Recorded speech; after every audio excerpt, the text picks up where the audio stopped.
Today I wanted to talk about representation in Fire Emblem fan games, just just different types of representation in the characters that you can put in your game, and what you can do right, why you might want to do it, what you might want to avoid, and give some examples of some fan games that do it pretty well in my opinion.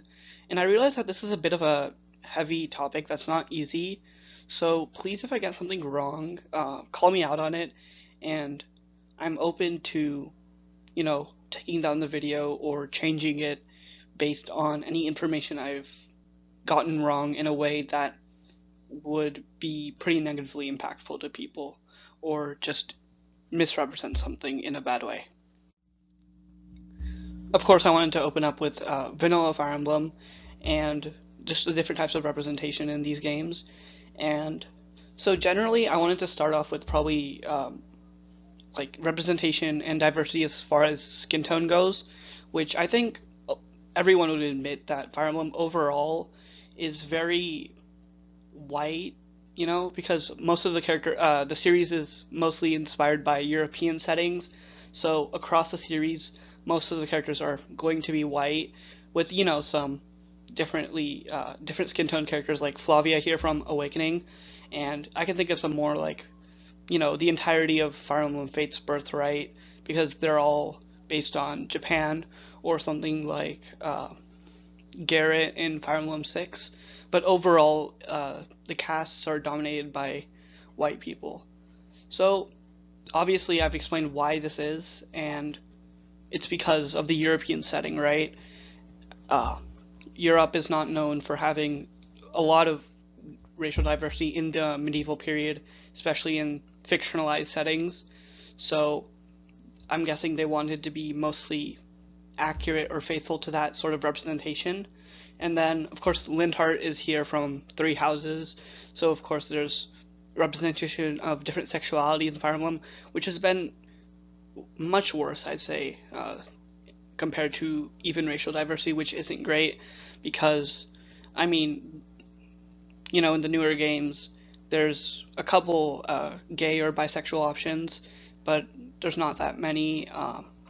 They're mostly towards the player instead of with each other, which kind of shows, uh, I guess, a shift in priorities with how they view gay people as sort of a group to be pandered to in romancing with the avatar rather than a trait the characters have, because all of these characters are bisexual, and there's not a single just pure gay or lesbian or whatever, which is bisexual characters are good, but I think the intent here is pretty clear, which is to try to satisfy everyone in a way that appeals specifically to the avatar, and instead of having it be a part of their actual character. And of course, there's a couple gay characters like Leon from Fire Emblem 2 and Shadows of Valencia is a gay character, which is, I think it's a good step in representation.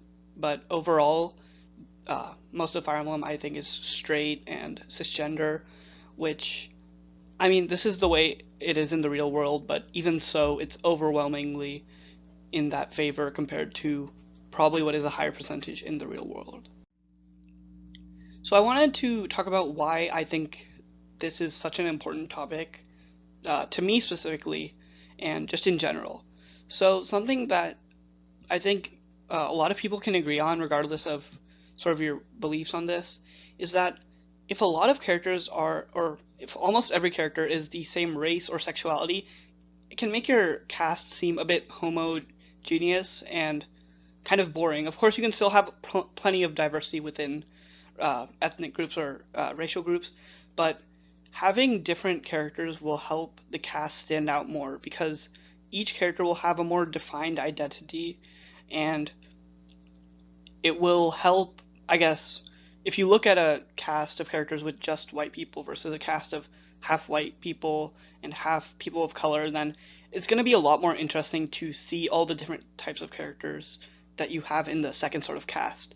And of course, with sexuality and gender identity, that's also something that's pretty interesting to have more than one of, right?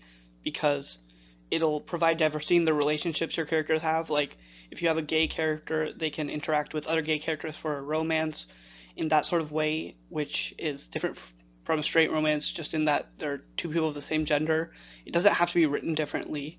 And then this kind of ties into my second point, which is people being seen. Like, not everyone who's playing these things or even making them is, white or straight or even cis.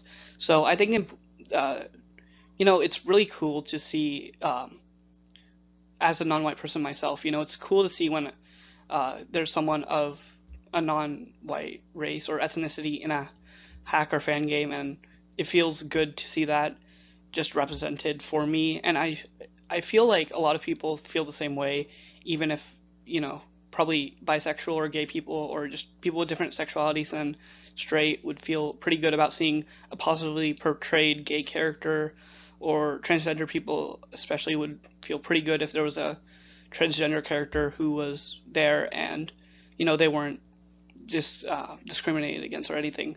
And then another thing is just interesting concepts, right? So, Fire Emblem takes from Western Europe. That's fine. It's a cool setting, of course. We all like the games, but there's a lot to be had outside of that setting. So, like Diane here, he's inspired by the Mongols, and Sakai as a whole is inspired by them. So, in that way, you can diversify the types of continents and countries you have in your game. That people can be wearing different outfits that are inspired by the cultures that they come from. And you can sort of give groups of characters their own strong, defined identities because they'd come from different parts of the world that are inspired more by more different and diverse real world settings than just Europe.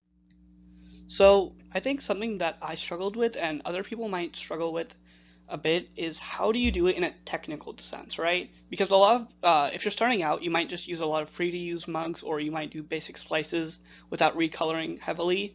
So maybe you do want to put in, a person of color or something, but you just don't have the technical skills to do it. So obviously right here you can see the skin tone collection by Blade, which is probably like one of the best resources as far as character portraits goes for diversity in skin tone. As you can see, there's a whole spectrum with every single shade you can imagine. Maybe not every single, but it's a really good, selection. And what you can do is recolor your portraits with this. I use Paint.net myself. I know people who use Ucenti and other programs. I don't want to go in depth into how I do it here, but if you have any questions, you can probably just ask me. Um, yeah, and then of course after the character portraits comes the battle animations, right? And a lot of the vanilla animations have this really annoying thing where they have a white pixel on the face, so even if you try to make them dark skinned, it's going to always look weird. And if you make that white pixel dark skinned, it'll affect the character's weapon. So something that has been sort of developed to counteract this is repalettes and alternate animations for classes. I'm going to link a few of them in the description down below, just so you can have access to them. But resources to fix this exist because the community is so great. And make sure to credit whoever's animations you use, whoever's repalettes you use, and it's just a good way of circumventing this really annoying issue that is in the vanilla games. And then less related to skin tone would be supports, right? Um, in order to flesh out a character who has a different sexuality or the like, you would probably want to use supports to flesh it out. And you don't have to make them all in a single style. You can, maybe one of them's romantic, one of them doesn't mention the fact that they have a different sexuality at all. Um, the important part is to make them feel like a natural integrated part of the world rather than some anomaly, uh, both from the character's perspective and the audience perspective, uh, because that way you can integrate them naturally into your sort of story and cast, and they will feel like a real person instead of sort of one note. So now comes the, I guess, heaviest portion of the video, which is what to avoid. And these are all really obvious things, in my opinion. Like real world stereotypes, you obviously don't want to avoid characters falling into real world negative stereotypes associated with their race or their identity or whatever it is. And there's a pretty bad example of this on the right. If you've played Tearing Saga, you might know this, but this character is canonically covered in dirt and washes it off at the end of the game to become clean and have light skin, which I don't think I need to explain why this is like a really bad thing and not a great move on the developer's part. Should have been cut from the game. This is really egregious and really obviously bad. So I don't think people have a hard time with this aspect of integrating representation and diversity into their casts. But if you're not aware of some negative stereotypes, this is something you can sort of think about or ask people to look at for you. A really good sort of exercise that was recommended to me was if you change them to, I guess, what would be the quote-unquote default in Fire Emblem. So if you change a dark-skinned character to a light-skinned character, would there be any aspects of their personality that stood out as wrong in that, I don't want to say it, but like quote-unquote default, because that's a good way to identify that you might be using stereotypes. So if there's a gay couple and you change the wording to a straight couple and it seems really weird, then that might be an indication that you're writing the gay couple a bit, I guess, with a more skewed or biased perspective than you are with the straight couple. It's not something that you have to worry terribly about because, you know, someone calls it out, you can just say, sorry, I'm going to fix it, and it's done. Then the second one is, again, really obvious. I don't think I need to say this, but I kind of wanted to pad this section of video out. Basically, do not have an evil nation of dark-skinned characters versus a good nation of light-skinned characters or something similar to that, because even if, you know, it's not intended to be, I guess, racist or discriminatory, people are going to read into it that way, and the subtext reads that way, even if it's, of course, not intended.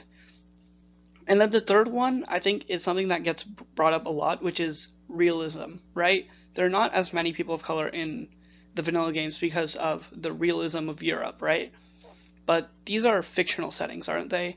And especially if you're taking cues from other real-world locations and countries that are not just Europe, you can afford to integrate these characters of different ethnicities and especially of sexualities, right? In the real world, we know, I don't think this is controversial to say that gay people and trans people are not having a great time worldwide right now, and they haven't in the past.